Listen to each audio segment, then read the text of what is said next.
ರಾಯಚೂರು ಜಿಲ್ಲೆಯ ವಿವಿಧ ಕಚೇರಿಗಳಲ್ಲಿ ಭ್ರಷ್ಟಾಚಾರ ನಡೀತಾ ಇದೆ ಅನ್ನುವಂಥ ದೂರುಗಳು ಆಗಾಗ ಲೋಕಾಯುಕ್ತರಿಗೆ ಹೋಗ್ತಾನೆ ಇದ್ದವು. ಹೀಗಾಗಿ ರಾಯಚೂರು ಜಿಲ್ಲೆಗೆ ಇವತ್ತು ಉಪಲೋಕಾಯುಕ್ತರಾದಂಥ ಬಿ ವೀರಪ್ಪ ಅವರು ಬಂದಿದ್ದಾರೆ. ನಾನು ಅವ್ರನ್ನೇ ಮಾತಾಡಿಸ್ತೀನಿ. ಸರ್, ಬೆಳಗ್ಗೆಯಿಂದ ರಾಯಚೂರು ಜಿಲ್ಲೆಯ ವಿವಿಧ ಕಡೆ ಸಂಚಾರ ಮಾಡ್ತಾ ಇದ್ರಿ, ಏನೇನು ನೋಡಿದ್ರಿ ಸರ್? ಇವಾಗ ನಿಮ್ಗೆ ಆಗ್ತಾನೆ ಹೇಳಿದೆ, ಸುಮಾರು 7-8 ಆಫೀಸು ನೋಡಿದ್ದೀನಿ. ಯಾವ ಆಫೀಸು ನಮಗೆ ಇನ್ಕ್ಲೂಡಿಂಗ್ ನಿಮ್ಮ ರಿಮ್ಸ್ ಹಾಸ್ಪಿಟ್ಲು, ನಿಮ್ಮ ರಿಗಸೂರು ಬಸ್ ಸ್ಟ್ಯಾಂಡು, ಈ ತಾಲೂಕು ಆಫೀಸು ಯಾವ್ಯಾವುದು ಸರಿ ಇಲ್ಲ. I am taking action. ಅಲ್ಲ, ಈಗ ಕಚೇರಿಗಳಲ್ಲಿ ಭ್ರಷ್ಟಾಚಾರ ಅನ್ನುವಂಥದ್ದು ಬಹುತೇಕ ಎಲ್ಲ ಕಚೇರಿಗಳಲ್ಲೂ ನಡೀತಾ ಇದೆ ಅನ್ನುವಂಥ ದೂರುಗಳು ಸಾರ್ವಜನಿಕರು ನೀಡ್ತಾನೆ ಇರ್ತಾರೆ. ಸೊ ಈಗ ಉಪಲೋಕಾಯುಕ್ತರಾಗಿ ಯಾರ್ಯಾರ ಮೇಲೆ ಯಾವ್ಯಾವ ಕೇಸ್ಗಳು ಮಾಡ್ತೀರಾ ಸರ್? ಇವಾಗ ಎಲ್ಲ ಸುಮೋಟು ನಾನು ಯಾವತ್ತು ಬೆಳಗ್ಗಿಂದ ಎಷ್ಟು ಆಫೀಸ್ಗೆ ಹೋಗಿದ್ದೀನೋ ಎಲ್ಲ ಆಫೀಸಲ್ಲೂ I am not happy with their answers. Case register ಮಾಡ್ತಾಯಿದ್ದೀನಿ ಸುಮೋಟು. ಕಾನೂನುಬದ್ಧವಾಗಿ ಎನ್ಕ್ವೈರಿ ಮಾಡ್ತೀನಿ. ಎನ್ಕ್ವೈರಿ ಅವರು ತಪ್ಪಿಸ್ತು ಅಂದರೆ ಅವ್ರು ಹೋಗಲೇಬೇಕು, ಏನು ಮಾಡೋಕ್ಕೆ ಆ್ಯಕ್ಷನ್ ತೊಗೊಳ್ಳೇಬೇಕು ಕಾನೂನುಬದ್ಧವಾಗಿ ನಾವು. ಅಲ್ಲ, ಈಗ ಬೆಳಿಗ್ಗೆ APMC ಮಾರುಕಟ್ಟೆಗೆ ಭೇಟಿ ಕೊಟ್ಟಿದ್ದೀರಿ ಸರ್, ಹೋಲ್ಸೇಲ್ ತರಕಾರಿ ಮಾರುಕಟ್ಟೆಗೆ. ಅಲ್ಲಿ ರೈತರೇ ನೇರವಾಗಿ ಹೇಳ್ತಾ ಇದ್ದಾರೆ, ತರಕಾರಿ ಬೆಳೆದಂಥ ರೈತರು, ನಾವು ಮಾರಾಟ ಮಾಡ್ಲಿಕ್ಕೆ ಬಂದರೆ 8% ನಾವು ಕಮಿಷನ್ ಏಜೆಂಟ್ರಿಗೆ ಕೊಡಬೇಕು, ಜೊತೆಗೆ ಸ್ಥಳೀಯ ತರಕಾರಿ ಮಾರಾಟ ಆಗ್ತಿಲ್ಲ ಅನ್ನುವಂಥ ದೂರುಗಳು ಕೂಡ ಕೊಟ್ಟಿದ್ರು ಸರ್ ತಮಗೆ. ಅದಕ್ಕೆ APMC ಅವರಿಗೆ ನಾನು ವಾರ್ನ್ ಮಾಡಿದ್ದೀನಿ, ಅವರೆಲ್ಲ ಕರೆಕ್ಟ್ ಮಾಡ್ತೀವಿ ಅಂತ ಹೇಳಿದ್ದಾರೆ. ಅದು ಮಾಡಿದ್ರು ಕರೆಕ್ಟ್ ಮಾಡ್ತೀವಿ ಹೇಳಿದ್ರು ಸಹ ನಾನು ಕೇಸ್ ರಿಜಿಸ್ಟರ್ ಮಾಡಿದ್ದೀನಿ. ನಾನು 2 ತಿಂಗಳು ಅದೆಲ್ಲ ಚೆಕ್ ಮಾಡ್ತೀನಿ. ಆ ರೈತರಿಂದ ಇನ್ಫಾರ್ಮೇಷನ್ ತರಿಸ್ಕೊತೀನಿ, ನಿಮ್ಮಿಂದ ಇನ್ಫಾರ್ಮೇಷನ್ ತೊಗೊತೀನಿ.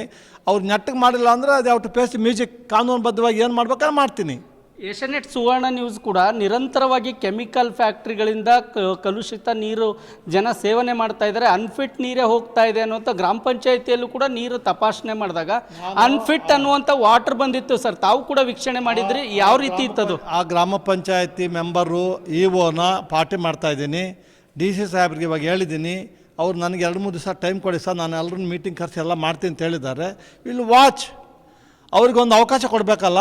ಇವಾಗ ಕಣ್ಮುಂದೆ ತೋರಿಸ್ಬಿಟ್ಟಿದ್ದೀವಿ ಹಿಂಗಾಗಿದೆ ಅಂತ ಸರ್, ನಾವು ಮಾಡ್ತೀವಿ ಅಂತ ಹೇಳಿದ್ದಾರೆ. ವಾಚ್ ಮಾಡ್ತೀವಿ, 1 ತಿಂಗಳು 2 ತಿಂಗಳು ಮಾಡ್ತೀವಿ ಮ್ಯಾಕ್ಸಿಮಮ್ಮು. ಮಾಡಲಿಲ್ಲ ಅಂದರೆ ವಿಲ್ ಟೇಕ್ ಆ್ಯಕ್ಷನ್.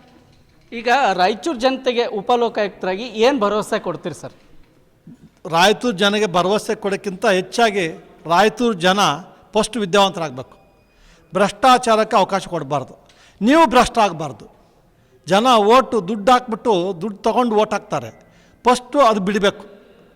ನಿಮ್ಮ ಕಳಕಳಿ ವಿನಂತಿ ನಿಮ್ಮ TV ಮುಖಾಂತರ ಎಲ್ಲ ನಮ್ಮ ರಾಯಚೂರು ಮತದಾರರಿಗೆ, ದಯವಿಟ್ಟು ದುಡ್ಡು ತೊಗೊಂಡು ಓಟ್ ಹಾಕಬೇಡಿ. ನೀವು ಆನೆಸ್ಟಾಗಿದ್ದರೆ ಆಫೀಸರ್ಸ್ ಆನೆಸ್ಟಾಗಿ ಆಗ್ತಾರೆ. ನಾವು ಎಲ್ಲೋ ದುಡ್ಡು ತೊಗೊಂಡು ಒಳ್ಳೆ ಆಫೀಸರ್ ಬಂದಿಲ್ಲ ಅಂದರೆ, ಒಬ್ಬ ಅಧಿಕಾರಿ ಬಂದಿಲ್ಲ, ಒಬ್ಬ ಪಂಚಾಯತಿ ಮೆಂಬರ್ ಬಂದಿಲ್ಲ, ಜಿಲ್ಲಾ ಪಂಚಾಯತ್ ಬಂದಿಲ್ಲ, MLA ಬಂದಿಲ್ಲ ಅಂದರೆ ಎಲ್ಲ ಒಂದು ಕಡೆ ನಾವು ಹೇಳ್ತಾನೆ ಇದ್ದೀವಿ. ಈ ಭ್ರಷ್ಟಾಚಾರ ಒಂದು ದೊಡ್ಡ ಪಿಡುಗು. ಅದನ್ನು ನಾನು ಉಪಲೋಕಾಯುಕ್ತ, ಇಬ್ಬರು ಉಪಲೋಕಾಯುಕ್ತ ಸೇರಿಕೊಂಡು 3 ಜನ ಸೇರಿಕೊಂಡು, ಒಬ್ಬ ಲೋಕಾಯುಕ್ತ, 2 ಉಪಲೋಕಾಯುಕ್ತ, ಎಂಟೈರ್ ಸ್ಟೇಟ್ 7 ಕೋಟಿ ಕನ್ನಡಿಗರಿದ್ದಾರೆ. ನಾವು 3 ಜನ ತೆಗಿತೀವಿ ಅಂದರೆ ಅಸಾಧ್ಯ. ತೆಗಿಬೇಕು ಅಂದರೆ ಜನ ಮನಸ್ಸು ಮಾಡಬೇಕು. ನೀವು ಮನಸ್ಸು ಮಾಡಿದ್ರೆ, ನೀವು ನಮ್ಮ ಜೊತೆ ನಿಂತ್ಕೊಂಡ್ರೆ ತೆಗಿಯೋಕ್ಕೆ ಪ್ರಯತ್ನ ಮಾಡ್ತೀವಿ. ಈ ಭ್ರಷ್ಟಾಚಾರ ದೊಡ್ಡ ಕ್ಯಾನ್ಸರ್ ಇದ್ದಂಗೆ, ಇದು ಕ್ಯಾನ್ಸರ್ ವಾಸಿ ಮಾಡ್ತಾಯಿದ್ದಾರೆ ನಮ್ಮವರು ಡಾಕ್ಟ್ರುಗಳು. ಆದರೆ ಎಲ್ಲೋ ದುರಾದೃಷ್ಟ ಇದನ್ನು ಸರಿ ಮಾಡೋಕ್ಕಾಗ್ತಾಯಿಲ್ಲ. ಆ ಗೌರ್ಮೆಂಟ್ ಆಸ್ಪತ್ರೆಗೆ ಹೋದ ಜನಗಳು ಕೋಟ್ಯಾಂತರ ದುಡ್ಡು ಗೌರ್ಮೆಂಟಿಂದ ಬರ್ತಾಯಿದೆ. ಎಲ್ಲ ಥ್ರೂಔಟ್ ಸ್ಟೇಟು ಎಲ್ಲ ಗೌರ್ಮೆಂಟ್ ಆಸ್ಪತ್ರೆ ಬಡವರು ಬರೋದು. ಎಲ್ಲ ಒಂದು ಕಡೆ ನಮ್ಮ ಡಾಕ್ಟ್ರುಗಳ negligence. There are good doctors, there are bad doctors. ಆ ಬ್ಯಾಡ್ ಅನ್ನೋದು ನಾಟ್ ಓನ್ಲಿ ಡಾಕ್ಟರ್ಸ್, ಆಫೀಸರ್ಸು, ಎಲ್ರಿಗೂ, ನಿಮಗೂ ನಮಗೂ ಎಲ್ರಿಗೂ ಸೇರ್ತಾ ಇದೆ. ಜನಪ್ರತಿನಿಧಿಗಳು ಒತ್ತಡಕ್ಕೆ ಮಣಿತಾ ಇದ್ದಾರೆ ಅಧಿಕಾರಿಗಳು, ಹಾಗಾಗಿ ಭ್ರಷ್ಟಾಚಾರದಲ್ಲಿ ತೊಡಗ್ತಾರೆ ಅನ್ನೋಂಥ ಒಂದು ಆರೋಪನೂ ಕೂಡ ಇದೆ ಅಲ್ಲ ಸರ್? ಇದನ್ನು ಹೇಗೆ ನಿಭಾಯಿಸ್ತೀರಿ? ಈ ಅಧಿಕಾರಿಗಳು ಆನೆಸ್ಟ್ ಆಗಿದ್ದರೆ ಯಾರೂ ಜನಪ್ರತಿನಿಧಿಗಳು ಬಗ್ಗಬೇಕಾಗಿಲ್ಲ. ಇವರು ಡಿಸಾನೆಸ್ಟ್ ಇದ್ದರೆ ಬಗ್ಗಬೇಕಾಗುತ್ತೆ. ಆ ಥರ ಇದ್ದರೆ ಅವ್ರು ರೈಟಿಂಗ್ ಕೊಡ್ಬೋದು. ಅವರು ಜನಪ್ರತಿನಿಧಿಗಳು ನಮ್ಮ ಲೋಕಾಯುಕ್ತಕ್ಕೆ ಬರ್ತಾರೆ, ಗ್ರಾಮ ಪಂಚಾಯತಿ ಮೆಂಬರು ಬರ್ತಾರೆ, ಜಿಲ್ಲಾ ಪಂಚಾಯತ್ ಮೆಂಬರು ಬರ್ತಾರೆ, ಒಬ್ಬ ಸದಸ್ಯನೂ ಬರ್ತಾನೆ, ಪ್ರೆಸಿಡೆಂಟು ಬರ್ತಾನೆ. ಅದೆಲ್ಲ ಮಾಡಬೇಕು. ಜನ ಬದಲಾವಣೆ ಆಗಬೇಕು, ಸಮಾಜ ಬದಲಾವಣೆ ಆಗಬೇಕು. ನಿಮ್ಮ ರೈಟ್ಸ್ ನೀವು ಫೈಟ್ ಮಾಡೋಕ್ಕೆ ನೀವು ತಿಳ್ಕೋಬೇಕು.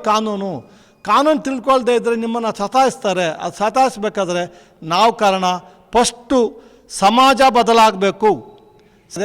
ಅದಕ್ಕೆಲ್ಲ ಸಮಾಜ ಬದಲಾದರೆ ಮಾತ್ರ ನಾವೇನೋ ಮಾಡೋಕ್ಕೆ ಸಾಧ್ಯ ಅಂತ ನಾನು ಹೇಳ್ತೀನಿ. ಇದಿಷ್ಟು ಉಪಲೋಕಾಯುಕ್ತರಾದಂಥ ಬಿ ವೀರಪ್ಪ ಅವರು ಹೇಳುವಂಥ ಮಾತಾಗಿದೆ.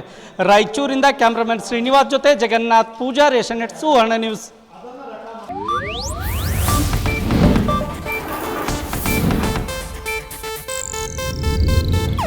ಇದು ಏಷ್ಯಾನೆಟ್ ನ್ಯೂಸ್ ನೆಟ್ವರ್ಕ್ ಪ್ರಸ್ತುತಿ.